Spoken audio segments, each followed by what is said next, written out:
Nataka nizungumzie kifo ya Jirongo. Na sijui kama nikisema ukweli utakwazika. Ninajua nikisema ukweli kuna watu sasa leo watakwazika. Kuna watu wanaweza wakafeel like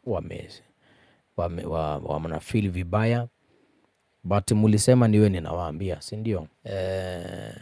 Na mimi unajua siwaambiagi uongo na sionagi mawenge. Nawaambia kitu ambacho kipo. So sijui kama uko sawa. Kuna watu wengi wameuawa, wamekufa, lakini nitataja kadhaa ikiwemo Cyrus Jirongo ambaye alikuwa mwanasiasa mashuhuri. Na unajua Cyrus Jirongo alikuwa anakuja na chama chake.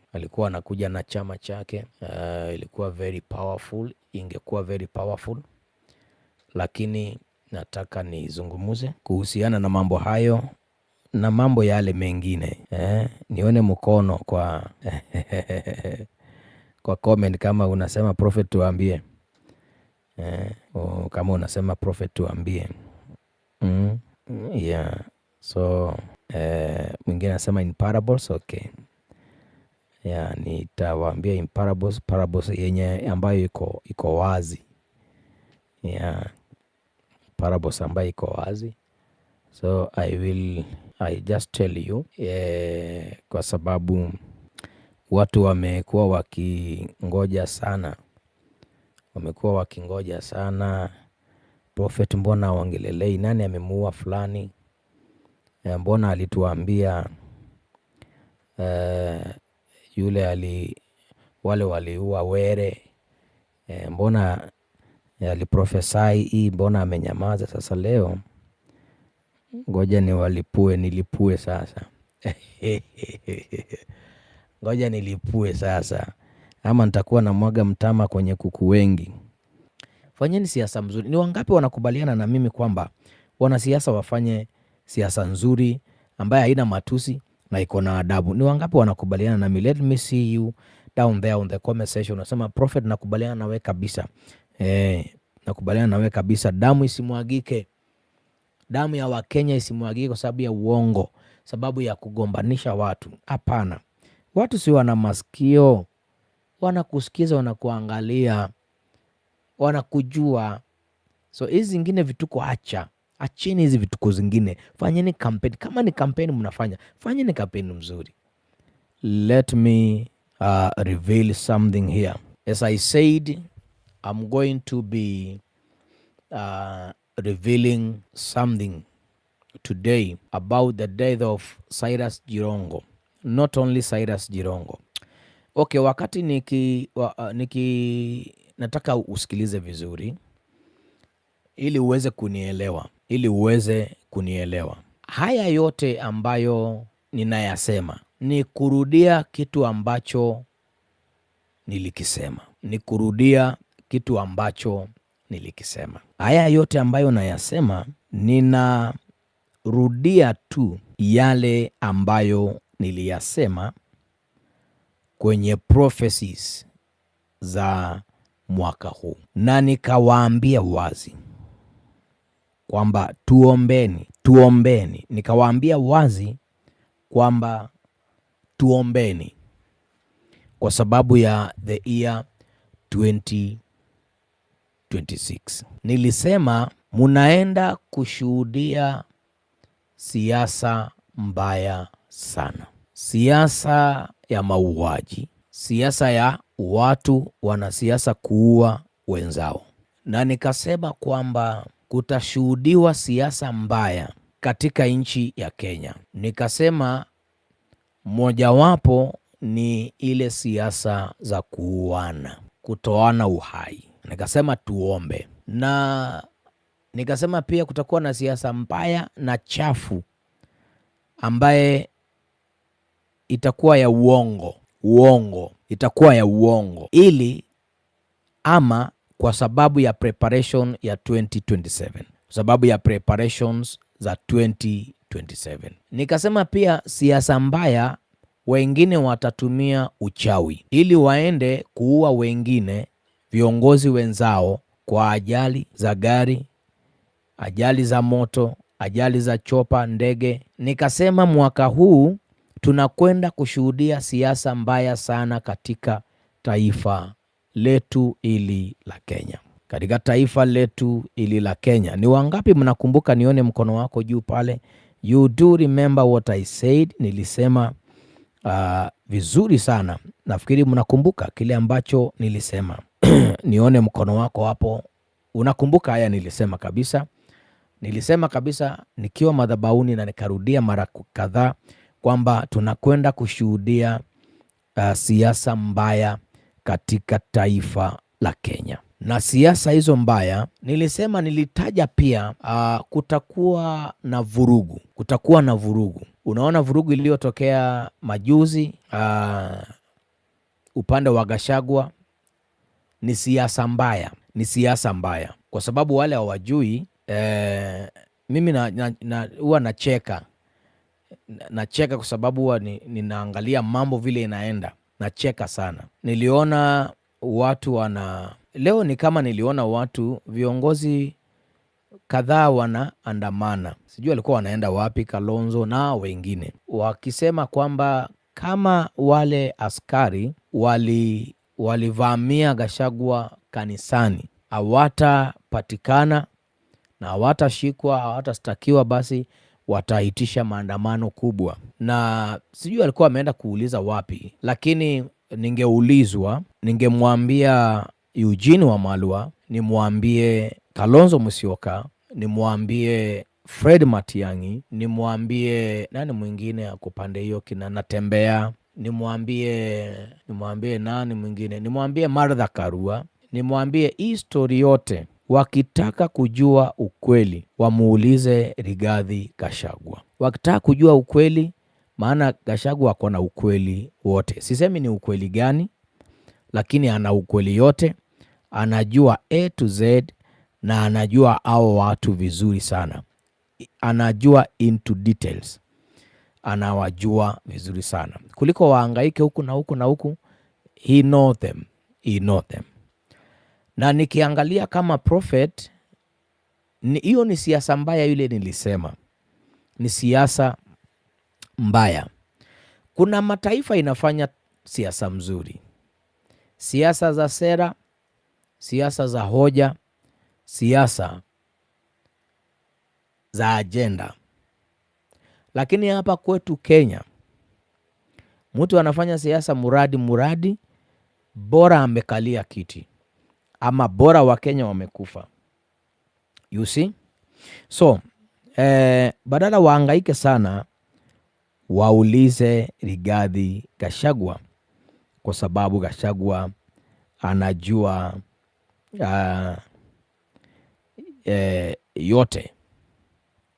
Anajua yote.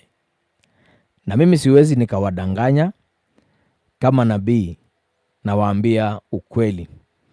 So, hiyo ni moja ya siasa mbaya ambaye nilisema mtashuhudia katika nchi ya Kenya, kwamba watu leo wanapanga kakitu kama uvamizi. Wanajua kabisa tupange hivi ili tuweze tukifanya hivi, ule atachafuliwa jina ni fulani ama mkuu wa polisi ama fulani, ndo atachafuliwa jina. So tufanye hivi.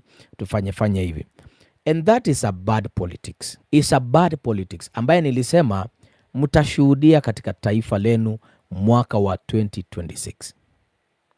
Mtashuhudia watu wakiuana, wengine wakitolewa uhai kabisa, na ni kwa sababu ya politics. Na mimi nilisema haturuhusu mchawi akalie kiti, haturuhusu muuaji akalie kiti. Hiyo tulikataa, I think tulikubaliana. Nizungumzie ya Silas Jirongo, kwa sababu kwa Silas Jirongo ni siasa mbaya pia imefanyika. Ni siasa mbaya pia inafanyika. Na nataka niongeleshe viongozi. Fanyeni siasa mzuri, upande wa serikali na upande wa upinzani. Fanyeni siasa mzuri, fanyeni siasa mzuri, kwa sababu baadaye ni sisi tu mnatuhangaisha akili, ni wananchi tu mnawatenganisha, ni wananchi tu mnawapiganisha, ni wananchi tu. Unaona, for example hii ya huyu anaitwa nani, Jirongo. Hii ya Jirongo CCTV cameras hazijadanganya,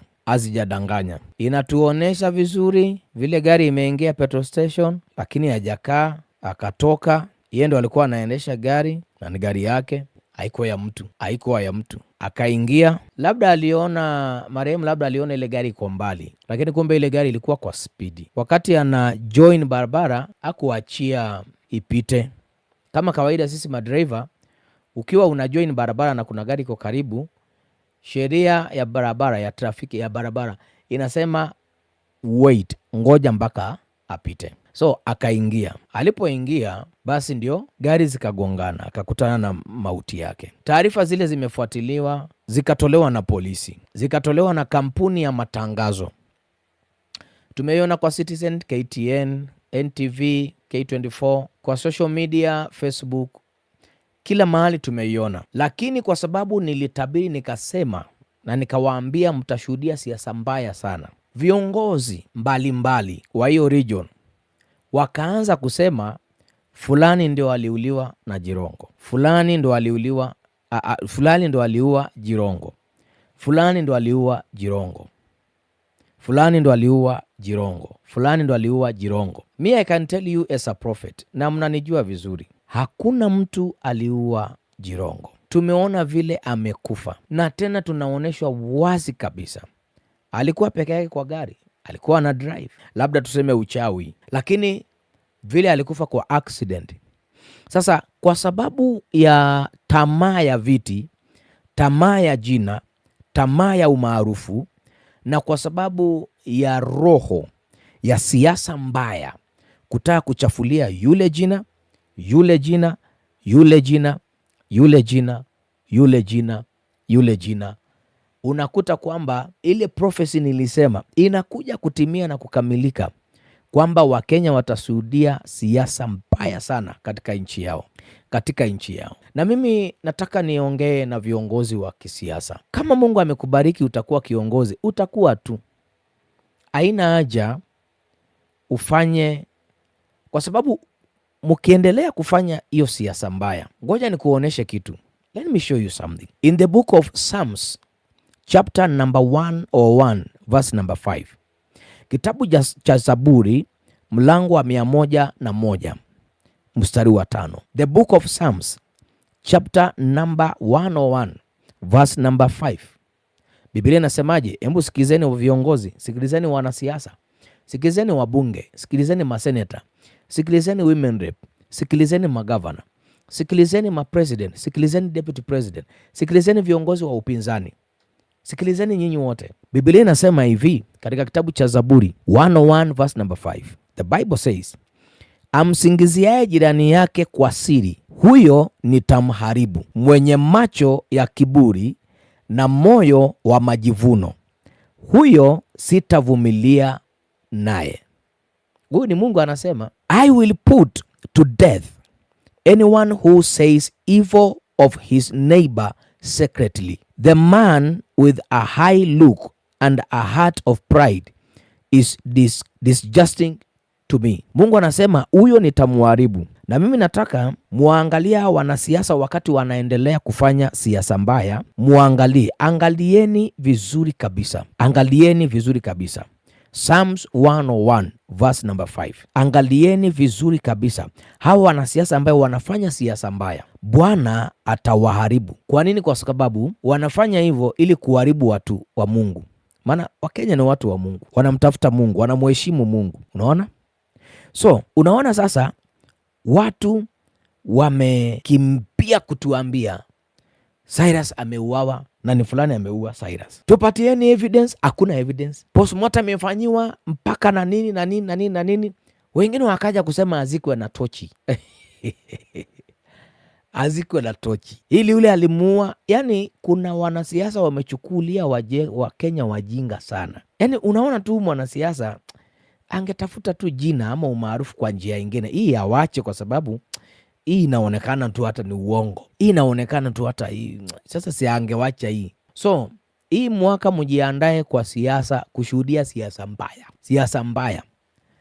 Siasa mbaya. Unakuta mtu ako governor, na kwa sababu wanataka kumtoa, watamwekea uongo, watamwekea mitego. Mtu ako senator, kwa sababu wanataka kumtoa, watamwekea uongo, watamwekea makesi, watamtumia ashikwe. Kwa nini? Kwa sababu ya siasa mbaya. Lakini kama Mungu amemchagua mtu, kama Mungu amesema huyu after 2027, labda wakati wa uchaguzi, huyu ndio atakuwa mbunge, huyu ndio atakuwa gavana, huyu ndio atakuwa rais, huyu ndio atakuwa senator, huyu ndio atakuwa women rep, huyu ndio atakuwa MCA, huyu ndio atakuwa waziri, huyu ndio atakuwa. Kama Mungu amemwekelea mkono mtu huyo, hata mtumie uongo namna gani, nataka nikuambie kwamba itakuwa ngumu na itakuwa ni kazi ya bure. Kwa hiyo tunaombea nchi yetu, kwa sababu siasa mbaya tu ndio ilifanya watu wapigane 2007 2008. Siasa mbaya, hakuna kitu kingine. Siasa mbaya. Unaona, siasa za ukabila ni siasa mbaya, siasa za ubaguzi ni siasa mbaya, siasa za ni siasa mbaya. Watu wanafaa kufanya siasa mzuri katika taifa la Kenya ili kuepuka kuharibiwa na Mungu, ili kuepuka kuharibiwa na Mungu. So bad politics, let it be scattered in 7 ways in the name of Jesus Christ of Nazareth. Siasa mbaya, siasa mbaya. Niliwaambia hii 2026 mutashuhudia. Nimeona hata mwingine anasema anaandika kitabu, sijui ni kitabu ama ni poem anaandaa ama ni drama anaandaa, ya kusema who killed Amolo, who killed Amolo. No one could kill that person. No one could kill Raila Odinga. Hakuna mtu angeua Raila Odinga. Kama kuna mtu angemuua, angekuwa amekufa kitambo sana. Mitego mingi amevuka. Mahali pengine anakuwa invisible. No one could kill that person except what happened. No one. So hii siasa mbaya, bad politics. Na kuna kiongozi ambayo alikuwa anasema kwamba unajua, yani unaangalia tu hivi, unaangalia jamani, hawa watu kina Muturi anaitwa Justus Muturi. Unaona, Justus Muturi alikuwa anasema kwamba mtoto wake alikuwa abducted, na wakati ni yeye alitumana mtoto wake atolewe hapo katikati ya Gen Z na askari, maana alikuwa mtu mkubwa kwa serikali. Nilikuwa na bibi yake alinipigia simu, nikamwambia vile ninaona mtoto wako sehemu fulani, ni kama ako sehemu fulani, lakini naona ni kama baba yake ndo ametumana atolewe. Baadaye mke wake akakuja kugundua kile nimwambia ni ukweli. Akaniambia thank you prophet, mtoto amerudi nyumbani. Baba yake ndo alisema hangaike, nisiwe na stress. Baba yake alikuwa anataka tu mtoto atoke kwa. And then unaona anakuja kudanganyana kabisa, anakuja anawadanganya kabisa. You know, siasa mbaya. Piga siasa, piga siasa safi, piga siasa. Ni watu wazuri, wangepiga siasa mzuri. Ni watu wazuri sana, na ni watu ambao wanaweza kuwa leaders kesho. Ni watu ambao wanaweza kuwa leaders kesho. Unaona, ni watu ambao wanaweza kuwa leaders kesho. Lakini unapiga siasa mbaya na siasa ya chuki. Si viongozi mpige siasa mzuri. Hata wale wako kwa serikali, pigani siasa mzuri, siasa ambayo iko na adabu, siasa mzuri. Junet Mohamed, tumia ulimi vizuri. Hii masimu watoto wetu wanashika, si kuamka tu na kutaja vitu zingine, parts of the bodies unatajanisha tu hivyo hivyo, ikuwa unaifuatanisha kavukavu, hata ufichi siasa ambayo haina adabu. Vitu zingine unataja pale, siasa mbaya, siasa chafu, hata haina nidhamu. Alafu vitu vingine unataja ni hapo mbele ya rais, mpaka karibu sasa rais aanze kuongea. Wakati mlikuwa Mombasa, hiyo mlikuwa mnakula keki, karibu aongee tu na hiyo lugha. Fara Maalim, tumia ulimi vizuri. Tumia ulimi vizuri. Hakuna community ambaye ni better hapa Kenya kuliko ile ingine. Community zote ni sawa. ni the same. Tumia ulimi vizuri. Duale, tuambie mahali pesa yetu ya chai imeenda. Duale, tuambie mahali pesa ya chai imeenda. Duale, tuambie. Musikae kwa serikali muibe. Tuambie mahali pesa ya chai imeenda. Duale, tuambie. Wewe ndio kiongozi huko. Wewe ndio kiongozi huko. Uliingia ukafutafuta watu, ukaingililia uoro, ukafanya nini? Tuambie sasa iko wapi? Wa viongozi wapige siasa mzuri ambaye iko na adabu, iko na adabu katika taifa. Tusifanye tu siasa ya ovyo ovyo, siasa tu ambaye hata haina mwelekeo, kwa sababu ni wananchi mnaangaisha, ni Wakenya wazuri, innocent Kenya mnaangaisha. Hii roho ya kusingiziana uongo, roho ya kufanya stage managing, ati mnavamiwa mnafanyiwa assassination, mnavamiwa mnafanyiwa assassination nini? Tafuteni sera. I think you can, mnaweza mkapiga siasa mzuri, mnaweza mkafanya something good, mnaweza mkafanya, you can do something good, you can do something good. Mimi sijui Wetangula, but hii kusema sijui ni yeye ameua Jirongo, na mnajua ni uongo, mnajua tu kabisa ni uongo. Hii sijui kusema ni sijui ni Musalia, sijui ni nani, mnajua ni uongo kabisa, lakini mnachuchumaa hapo kwa uongo, mnashupalia hapo kwa uongo. Ikiwa mtajishikilia siasa zenu katika uongo hainaga nguvu na haina misingi, inakuwaga powerless. It's never a foundation, a good foundation. Kwa sababu baada ya uongo ni uharibifu. Kwa nini Mungu anasema atawaharibu? Ulimi wa uongo huo sio mzuri. Kuna vitu nyingi ya kupiga siasa. Unaweza ukaangalia ukaona huyu mbunge hajajenga madaraja, barabara fulani hajajenga, na unaweza ukafanya tu hivyo, ukapiga siasa ukamshinda kwa sera. Lakini na wewe ukipita, usiache hizo barabara ikiwa kuwa hivyo. Usiame kwenda Nairobi uache watu wa Mungu wafanyie maendeleo. Wafanyie maendeleo. Wafanyie maendeleo. Si watupanishe watu hivyo.